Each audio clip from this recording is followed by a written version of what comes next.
ini prediksi dari banyak ya, McKinsey, BCG, consulting firm bahwa 2045 ini akan hit GDP antara nomor 4 atau nomor 5 di dunia. Nah ini mungkin kita mulai dari Bro Ray dulu. Ini gimana sih kita sebagai, ini kan kita pelaku exchange ya semua di sini. Gimana caranya kita bisa capture itu ke depannya? Dan kira-kira growth dari exchange itu akan jadi seperti apa perannya di Indonesia? Kalau gue lihat sebenarnya dari sekarang shiftingnya udah pada ke kripto semua ya. Mungkin banyak orang yang nggak tahu bahwa anak-anak pengusaha-pengusaha terkenal yang namanya muncul di berita itu anaknya udah pada masuk ke kripto semua. Cuma memang duitnya belum sebanyak bapaknya. Oke. Jadi gue melihat dalam the next 5-10 years, makanya gue pernah bikin konten ini namanya The Great Wealth Transfer ya.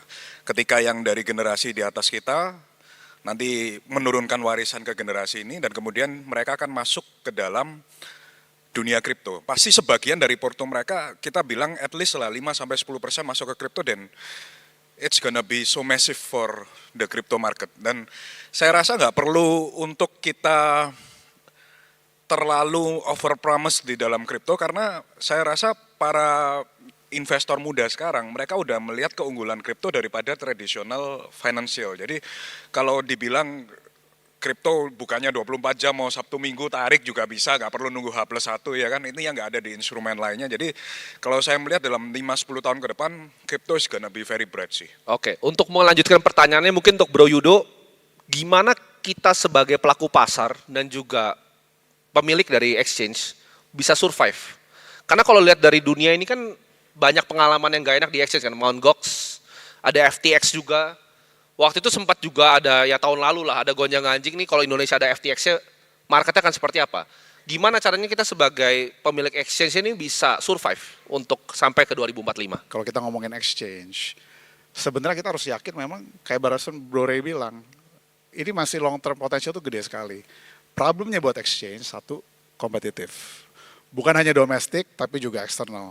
Jadi banyak godaan, Tim. Kalau misalnya exchange itu udah banyak godaan, repotnya nanti sacrifice customer safety gitu. Jadi kalau buat exchange sebenarnya simple sih. Satu, kita benar-benar harus bikin foundation yang strong. Customer security itu number one. Service ke customer itu juga pokoknya service sama trust sama loyalty itu number one. Kalau dari sisi produk, sebenarnya dibutuhin itu juga inovasi. Kita tahu ya Bro Ray, kalau misalnya regulator di Indonesia tuh kayaknya semuanya tuh nggak boleh gitu buat exchange. Itu yang bikin susah. Maksa regulator untuk lama-lama ngerti. Butuh setahun, 2 tahun, 3 tahun. Tapi harusnya bisa worth it. Nah, kalau exchange, selain kita jadi ini ya, kripto. Sekarang kan memang kripto tuh di Indonesia hanya aset kelas ya.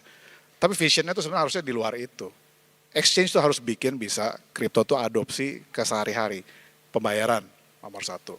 Nomor 2 juga ke web to business harusnya bisa ada loyalty program dan lain-lain itu di mana ada kripto di situ. Jadi itu sih Tim, satu foundation yang strong, customer safety sama trust ya. Yang kedua harus push innovation meskipun susah banget gitu.